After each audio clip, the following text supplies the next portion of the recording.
Same தான். அப்ப அது என்ன சொல்ல வராங்க, இதோட மெயின் எய்ம் என்ன அப்படின்னா, நம்ம வந்து ஹார்ட்வுட் அண்ட் சாஃப்ட்வுட் வந்து நம்மளுடைய ப்ராஜெக்ட்ல யூஸ் பண்ணக்கூடாது. ஏன் யூஸ் பண்ணக்கூடாது அப்படின்னா, நம்மளோட ட்ரீயை சேவ் பண்ணணும்.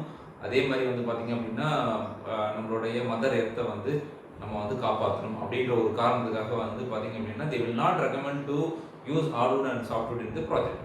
ஓகே, ஸோ இது ஓகே. இதில் வந்து எத்தனை பாயிண்ட்ஸ் பொதுவாக வரும்? இப்போ வந்து பார்த்தீங்கன்னா, அசோசாம் ஜெம் ப்ரோக்ராம் பற்றி நீங்கள் பார்க்கும்போது ஒரு 4 பாயிண்ட்ஸ் இருக்குது. இதுக்கெல்லாம் பாயிண்ட்ஸ் அப்படின்னா, ஃபர்ஸ்ட் பாயிண்ட் வந்து நீங்கள் அந்த ப்ராஜெக்டில் டோர் ஃப்ரேமாக இருக்கட்டும், இல்லை டோராக இருக்கட்டும், இல்லை ஃபர்னிச்சர் அப்ளிகேஷனாக இருக்கட்டும், எதுக்குமே ஹார்ட்வுட் அண்ட் சாஃப்ட்வுட் வந்து நீங்கள் யூஸ் பண்ணல அப்படின்னா ஒரு பாயிண்ட்.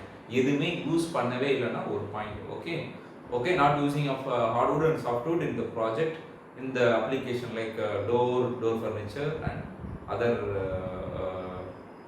door frame application க்கு எதுவுமே யூஸ் பண்ணலாம் ஒரு பாயிண்ட். அடுத்தது வந்து பார்த்தீங்கன்னா, நீங்கள் இன்ஜினியர்டு வுட் ப்ராடக்ட்டை யூஸ் பண்ணீங்க அப்படின்னா ஒரு பாயிண்ட்.